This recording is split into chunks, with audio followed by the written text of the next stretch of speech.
voy a dar paso a don Francisco Carro de Lorenzo. Es ingeniero industrial y doctor en Ingeniería Eléctrica por la Universidad de León y de Gerona. Másteres en Investigación de Sistemas Cibernéticos y en Liderazgo y Administración por las Universidades de Camilo José Cela de Madrid y de La Coruña, respectivamente. Fundador de la empresa Tresca Ingeniería, de la que es su director general. Y toda su actividad profesional ha sido en el campo de la ingeniería, actividad que ha venido desarrollando durante más de 20 años, diseñando y ejecutando proyectos para importantes industrias y empresas en diversas partes del mundo. Cabe citar SACIR y Masa en Bolivia, Duro Felguera en España, Técnicas Reunidas en Filipinas, Tedagua en Singapur y TSK en Sharm el Sheikh, Egipto. A quien le guste el baño, ahí hay una zona de buceo muy buena. Sharm el Sheikh. Y sin más, actualmente compatibiliza su tarea de dirigir la empresa Tresca con la de docente en la Escuela de la Ingeniería Industrial en la Universidad de León. Francisco, por favor, cuando quieras. Buenas tardes a todos. Muchas gracias, Orlando, por tu introducción.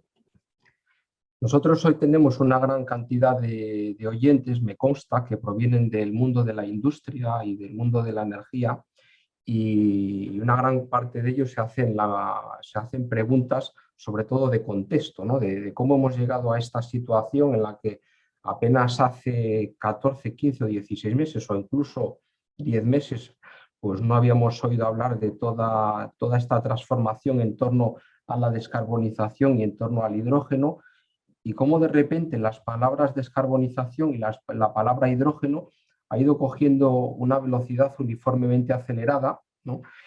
Lo cual se ha traducido en una preocupación que a nosotros nos consta por parte de la industria de no saber cómo hemos llegado hasta aquí, qué es lo que ha sucedido, ¿no? Cómo ha pasado todo tan rápido, por un lado, ¿no? Y por otro lado, qué es lo que hay que hacer, ¿no? Entonces, yo voy a dedicar la primera parte de mi presentación a dibujar un poco las condiciones de contorno, dibujar un poco el marco que tenemos en esta situación para poder contextualizar qué es lo que está sucediendo. Difícilmente es complicado de entender qué es lo que está sucediendo si no tenemos la información precisa de qué es lo que ha sucedido pues, durante estos últimos años y durante estos últimos meses, ¿no? Entonces, yo comenzaré hablando de algo que no es el hidrógeno, pero es la descarbonización, ¿vale? Y la descarbonización, aquí he pintado una línea del tiempo que podéis ver, y toda esta historia empieza pues hace un par de décadas en la firma de los acuerdos de Kioto, ¿no? Todo esto emana de la preocupación del mundo y de la preocupación de los agentes sociales en cuanto al cambio climático y en cuanto al medio ambiente, y en el 2015 se materializa con los famosos acuerdos de París, que España ratificó en el año 2017. En esos años, entre el 2015 y el 2017 hasta el 2019, se fueron poniendo las bases de lo que iba a ser la descarbonización en las siguientes décadas, con unos objetivos muy claros al 2050. Por el medio, en el año 2019, en el 2020, sucede una cosa que todavía no se ha nombrado raramente en estas charlas, que es la famosa pandemia que ahora nos ocupa, y eso de alguna manera viene a catalizar, viene a influir sobre aquello que ya estaba iniciado, ¿no? Entonces, a mí me gusta decir que aquí tenemos dos historias que se acaban mezclando y acaban siendo una historia única, ¿no? Por un lado tenemos la historia 1, en la cual hablamos del cambio climático y de los acuerdos de París y de la descarbonización, y lejos de eso aparece una historia que son el COVID, la pandemia y los fondos de reconstrucción. Y esas dos historias en algún momento se acaban fusionando en una historia única, en la cual se alinean los intereses para salir del hundimiento que tenemos económico con los objetivos medioambientales, ¿vale? En esta diapositiva he querido hacer dos definiciones de la descarbonización, una definición más polite que podéis ver a vuestra izquierda, en el cual la descarbonización está muy claro. La descarbonización es dejar de emitir CO2 a la atmósfera, y la manera principal de dejar de emitir CO2 a la atmósfera es utilizando combustibles que no tengan base de carbono, ¿vale? Eso está muy fácil de entender y está muy claro, pero a eso hay que aterrizarlo, hay que ponerlo en el suelo, y a la derecha he puesto ahí una explicación que le llamo explicación cruda, ¿no? ¿Y eso qué es? Eso es cómo se traduce eso, cómo se aterriza eso en nuestra vida diaria. Entonces, eso se traduce en la eliminación de los combustibles fósiles, ¿vale? Sí, también el gas natural es un combustible fósil, es metano, es CH4, tiene carbono, y por tanto habrá de desaparecer si los planes siguen por donde van. Tiene que expandirse el coche eléctrico, tiene que expansionarse, ¿vale? Tenemos el cierre de las centrales de carbón, al cual ya hemos asistido en la península ibérica en el último año, y ahí vuelvo a poner otra vez en rojo, sí, también el cierre de los ciclos combinados, puesto que los ciclos combinados lo que tenemos es quema de gas natural. Siguiente punto de la explicación cruda, ¿a dónde nos lleva? Pues una electrificación total de la economía, ¿no?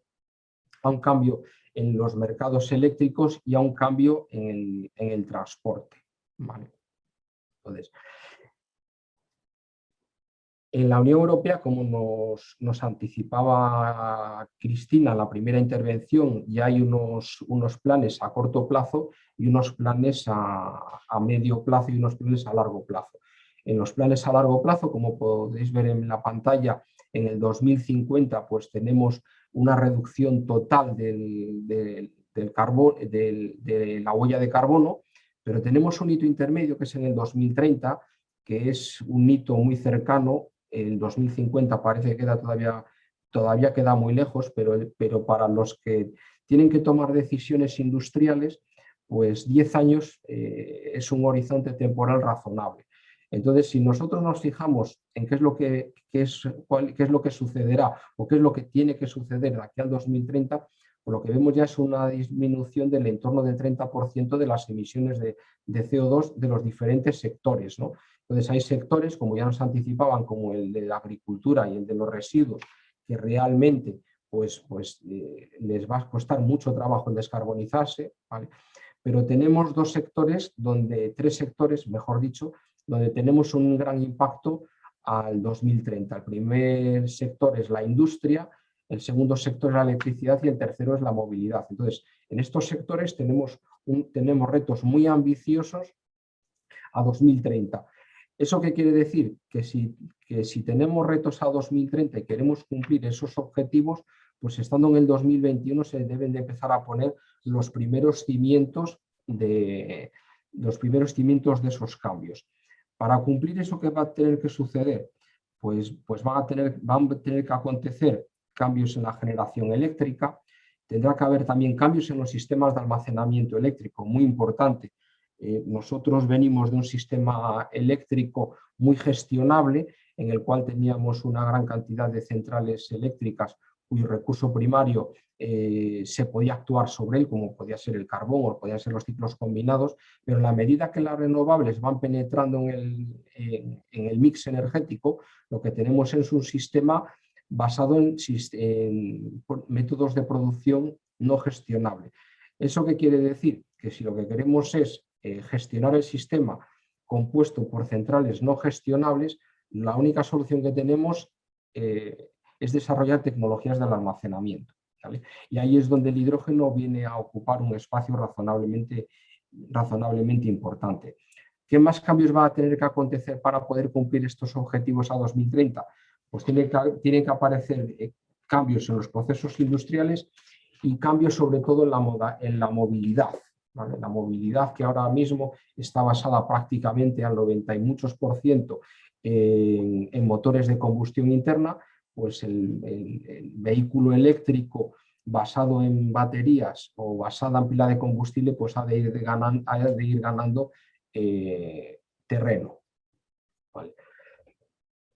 Consecuencias de la descarbonización. Vale, ya la introducíamos en la diapositiva anterior.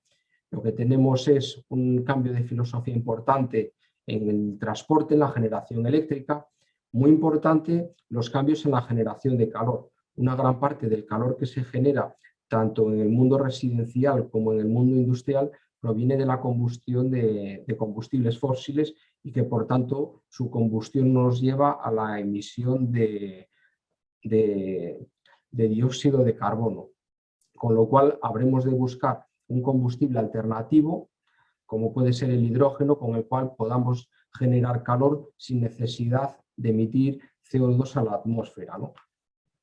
Después tenemos un cambio de política forestal, que aquí lo ponemos que evidentemente es otra historia, no es el objeto de la ponencia.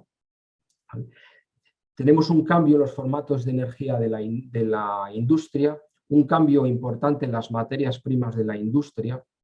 Aquí quiero hacer hincapié en tanto en cuanto la industria habrá de medir su huella de carbono, y la huella de carbono de una industria, que lo veremos posteriormente, es la huella de carbono que nosotros generamos en nuestro proceso como consecuencia de una transformación industrial, más la huella de carbono que heredamos de las materias primas que consumimos, con lo cual habremos de cambiar de materias primas o de cambiar de proveedores a proveedores con menos huella de carbono, ¿vale? Entonces, pues el hidrógeno aparece como una solución a todas estas consecuencias de descarbonización, y por ello el hidrógeno ha cogido un papel relevante en los últimos meses, en los últimos años, para la descarbonización, ¿vale? Yendo desde los entes más superiores hacia los entes más cercanos a nosotros, más cercanos al pueblo, lo que tenemos es la estrategia europea en cuanto a la expansión y la implementación del hidrógeno, y la Unión Europea se pone unos objetivos a 2024 en la cual entiende que tiene que tener por lo menos 6.000 megavatios de electrolizadores para generar hidrógeno renovable en la Unión Europea, ¿vale? En el 2040 debería de tener 40 gigavatios de electrolizadores, y a partir del 2030 pues debería de iniciarse el despliegue hacia aquellos sectores difíciles de descarbonizar. Esto realmente no parecen números muy ambiciosos, pero 6.000 megavatios de electrolizadores, pues al final es una cantidad razonablemente grande, que como veremos en las siguientes diapositivas, España se ha fijado una expectativa todavía más ambiciosa si cabe, ¿no? La siguiente pata, el siguiente pilar de la estrategia europea pasa, como podemos ver en esta diapositiva, pasa por una revisión legislativa de las diferentes normas, las diferentes directivas que ahora mismo regulan el mundo energético y particularmente el mundo del hidrógeno. Pasa por una revisión de la fiscalidad que regula la industria y toda la interrelación entre la industria y la energía, ¿vale? Y pone otros tres subpilares, digamos, para que se apoye el desarrollo del hidrógeno en la industria. Por un lado, el aumento de la eficiencia energética; por otro lado, la electrificación de todos los sectores; y por otro lado, quemar hidrógeno en aquellos puntos en donde sea necesario la generación de calor, quemar hidrógeno o quemar biocombustibles. Los biocombustibles también tienen base con cadenas hidrocarbonadas, con lo cual cuando entran en combustión generan CO2, pero de alguna manera, como tienen un origen biológico, el círculo se cierra por los cultivos, con lo cual tendríamos un balance cero. Para cerrar el tema de la estrategia europea, en cuanto al hidrógeno, la Unión Europea se plantea el impulsar toda la cadena de valor del hidrógeno, no solamente la producción, sino la producción, el transporte, la distribución y el consumo. La cadena de valor va desde los electrolizadores que habrán de producir el hidrógeno verde, la distribución mediante el desarrollo de redes de distribución y de logística para llevar el hidrógeno a los diferentes puntos de consumo, ¿vale? Y las tecnologías necesarias para la utilización del hidrógeno en los diferentes procesos industriales, ¿vale? También la Unión Europea, ¿vale?, impulsará las reformas en los mercados de regulación de hidrógeno, impulsará el desarrollo de actividades de investigación, puesto que una gran parte de la expansión y de la implementación y por tanto del éxito del hidrógeno en la industria y en la sociedad vendrá delimitado por nuestra capacidad como sociedad de desarrollar actividades de innovación con objeto de poder llevar el hidrógeno a diferentes utilidades. Hemos visto la estrategia europea y ahora vamos a ver brevemente la estrategia española. Como decía, vamos yendo desde la alta instancia, reduciendo la altura desde la que vamos viendo nuestro problema. En la diapositiva vemos los 9 puntos sobre los que se apoya la estrategia española del hidrógeno, estrategia marcada a 2030. La Unión Europea, si recuerdan ustedes, marcaba en 2030 6 gigavatios de hidrógeno renovable, con lo cual evidentemente a España pues, le tocaría pues una fracción de esa parte, que quedaría bastante por debajo de los 4 gigavatios que se ha marcado el gobierno de España como objetivo. Tenemos otro objetivo que es el siguiente, que es la implementación del hidrógeno en flotas cautivas, entendiéndose por flotas cautivas aquella logística, aquel transporte que tiene unos recorridos prefijados, como pueden ser los autobuses o el transporte por carretera, ¿vale? La implementación de entre 100 y 150 hidrogeneras para que puedan empezar a comercializarse vehículos de hidrógeno, dos líneas ferroviarias movidas por hidrógeno, ¿vale? El desarrollo de máquinas, de útiles y de bienes de equipo que en vez de utilizar otra fuente de energía utilicen hidrógeno, ¿vale? Unas inversiones de 8.900 millones de euros destinadas durante este periodo de 10 años o este periodo de 9 años a impulsar estas estrategias. Y por último, un impulso importante a las tecnologías de almacenamiento energético y sobre todo el almacenamiento energético basado en hidrógeno. El Gobierno de España, para llevar adelante estas estrategias, ha encargado la Agenda Sectorial del Hidrógeno, que se está redactando en estos momentos, a la Asociación Española del Hidrógeno, y ha sido patrocinada pues, por una serie de empresas, entre las cuales nosotros tenemos el honor de participar. El objeto de la agenda sectorial, ¿cuál es? Pues por un lado, desarrollar un plan de acción ya concreto para la implantación del hidrógeno en el territorio y, por otro lado, hacer ya listas de acciones concretas para poder conseguir esos objetivos que nos hemos prefijado en las diferentes estrategias.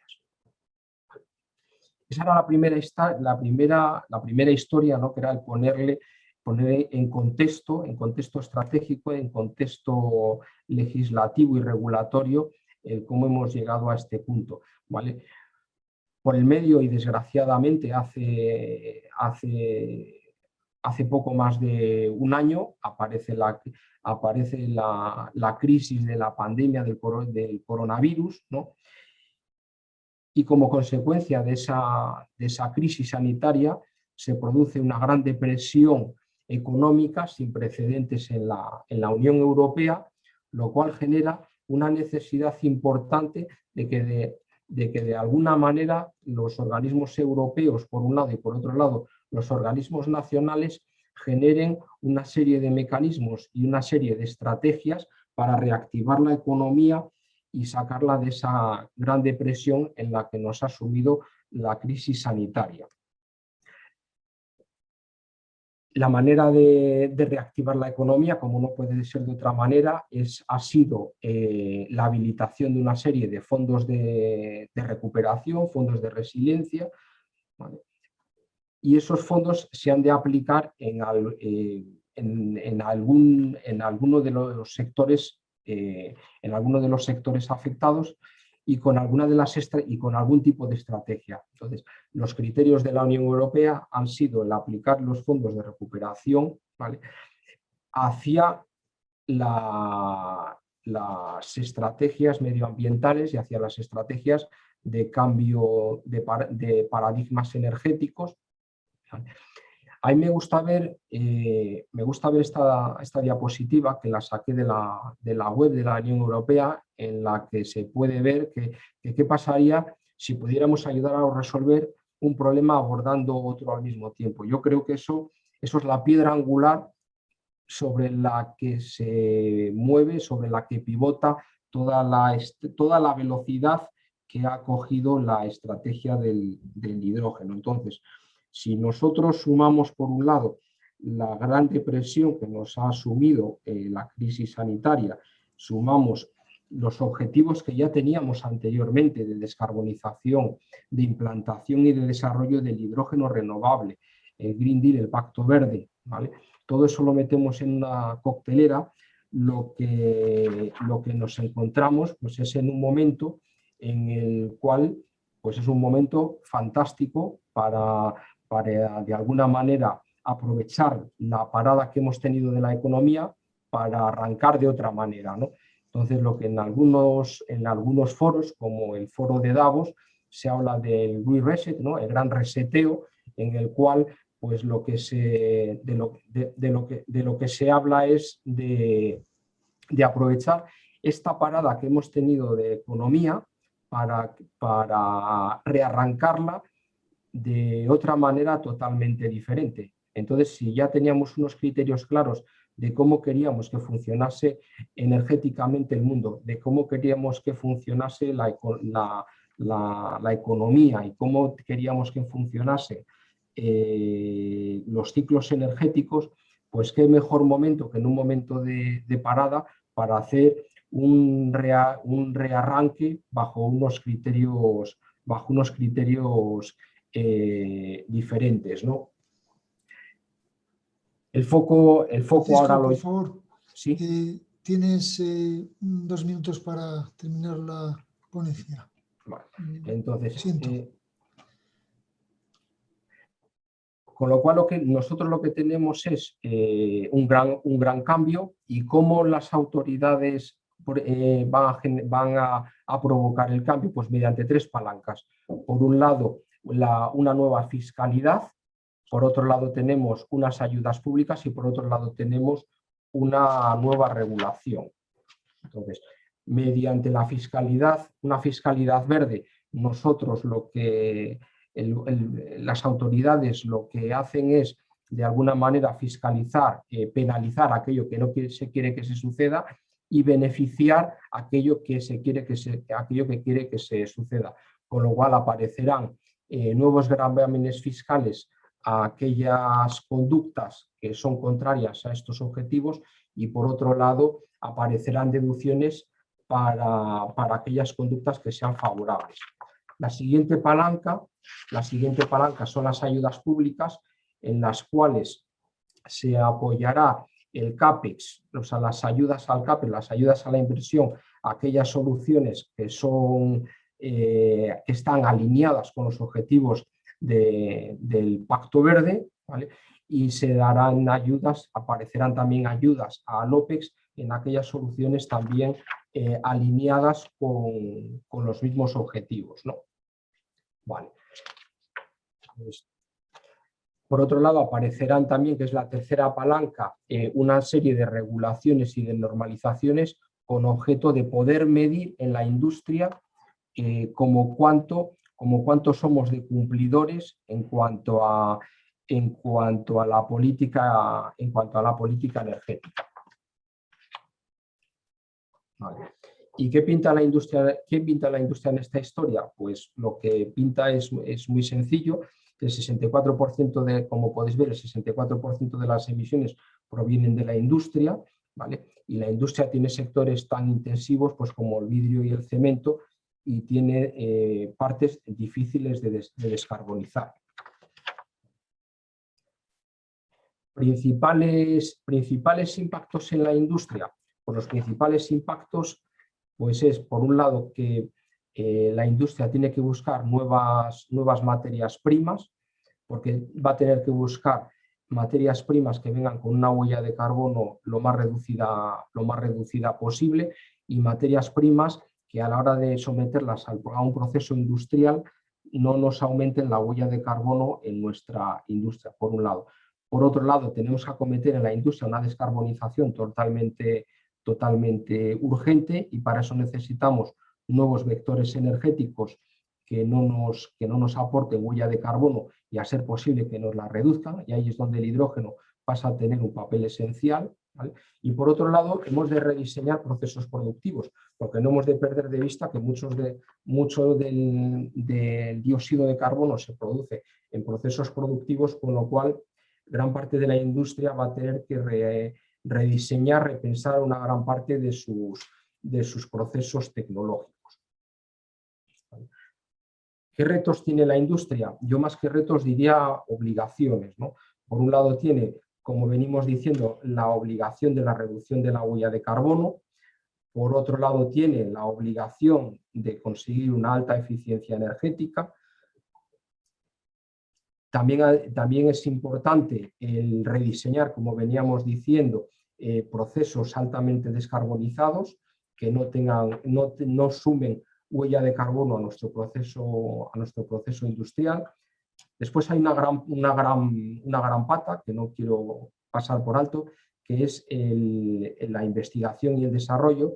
La industria ha de invertir más que en I+D, va a tener que invertir en innovación para buscar la manera de implementar políticas de descarbonización dentro de la industria, por un lado, y por otro lado, en el caso del hidrógeno, habrá de invertir en investigación con objeto de poder utilizar el hidrógeno dentro de su proceso, puesto que se puede encontrar con que los niveles de TRL, los niveles de desarrollo tecnológico, sean bajos en su actividad industrial en concreto, ¿no? Y por último, la industria evidentemente ya está altamente electrificada, pero hay una parte que todavía está pendiente de electrificación, que es la generación de calor.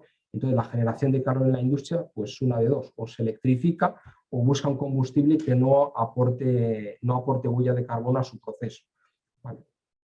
Para ir terminando, quiero poner una diapositiva, creo que muy importante, que es el coste de no creerse esto, ¿vale? ¿Cuál es el coste de no creerme esto? Pues si yo tengo una industria y no me lo creo, que esto está pasando y que esto va a pasar, voy a tener un impacto fiscal importante sobre la compañía, ¿vale? Voy a tener un problema de no poder acceder a deducciones o incentivos fiscales que las autoridades articularán con objeto de estimular la descarbonización de la industria, ¿vale? Voy a tener una reducción de la intensidad en las ayudas públicas, puesto que uno de los parámetros que se va a tabular va a ser mi nivel de huella de carbono en la industria. Tendré problemas normativos, puesto que se van a penalizar tecnologías que no estén alineadas con estos objetivos. Después, muy importante para aquellos que tengan tareas de responsabilidades de dirección general, ¿vale?, que es que van a aparecer nuevas barreras comerciales que en este momento no existen.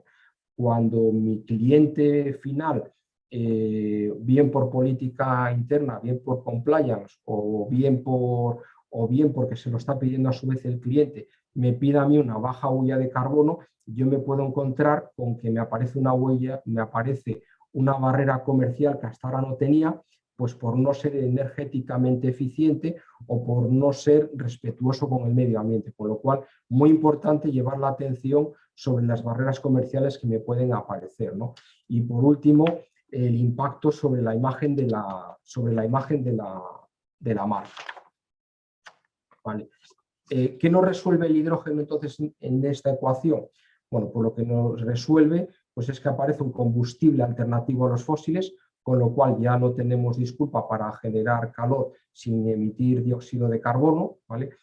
Muy importante, el hidrógeno nosotros podemos comprarlo, pero también podemos producirlo, con lo cual aparece un combustible que nosotros podemos producir por nosotros mismos, ¿vale?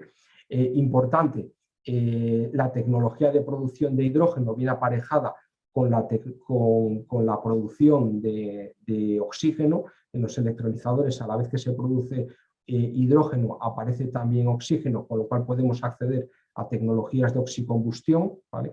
Y también podemos abrir la puerta al uso del hidrógeno en el proceso. ¿Qué oportunidades aparecen? Yo creo que detrás, Cristina ya lo anticipaba, al lado de una gran crisis, lo que aparecen también son una gran cantidad de oportunidades, ¿no? Y entonces, pues para la industria y para aquellos que se crean esto y que tomen conciencia y sobre todo que lo interioricen, pues van a aparecer pues una gran cantidad de oportunidades. Por un lado, la oportunidad para modernizar tu industria con cargo a las ayudas públicas que están por venir, ¿vale? La oportunidad de modernizar tu industria y reducir la factura energética, ¿vale? Nuevas oportunidades comerciales. Si yo soy de los que se lo cree y hay otros que no se lo cree, pues el que no se lo crea va a tener unas barreras comerciales que yo puedo no tenerlas, con lo cual yo puedo utilizar comercialmente esta situación en mi favor comercialmente, ¿no? Y por último, pues aparecerán nuevos modelos de negocio. Como conclusiones, yo que no me gusta dar consejos, pero ¿qué conclusiones tenemos, ¿no? ¿Qué consejos? ¿Qué puede hacer la industria? Pues lo primero, prepararse para el cambio, importantísimo.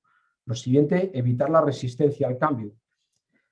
Lo siguiente, planificar el cambio. Y por último, pedir ayuda para la gestión del cambio. Como ven ustedes, lo que he repetido es 4 veces la palabra cambio, que es lo que está sucediendo en estos momentos y lo que va a suceder en los próximos meses, en los próximos años, con lo cual tenemos que interiorizar que ha habido un cambio, que está habiendo un cambio, que va a haber un cambio, que tenemos que evitar la resistencia al cambio y que si ese cambio es planificado, será a favor nuestro, y si ese cambio no es planificado, pues no será tan a nuestro favor, ¿no? ¿Vale? Conclusiones. La nueva revolución, evidentemente, como podemos ver, pues está en marcha. La resistencia al cambio solo le va a perjudicar a aquel que se resista, ¿vale? La industria debe prepararse, porque la industria que no se prepare saldrá penalizada comercialmente. El hidrógeno es una gran herramienta importante en toda esta revolución industrial y que tiene un gran hueco en la industria, ¿vale? Y como conclusión definitiva, hoy estamos todos conectados, hoy hay una gran cantidad de servicios en el mercado. Busquemos ayuda para preparar a la industria. Hagamos un plan a 1 año, a 2 años, a 4 años, a 5 años, a 10 años, pero hagamos un plan estratégico para reconvertir nuestra industria y sobre todo para alinear nuestra industria con lo que está por pasar, importantísimo. Al igual que Emilio le gustaba, nos puso una cita de Julio Verne, yo he encontrado esta de Darwin, que creo que nos viene bastante a la medida con lo que yo he tratado de transmitirles a todos ustedes, que no es la especie más fuerte la que sobrevive ni la más inteligente, sino la que responde mejor al cambio.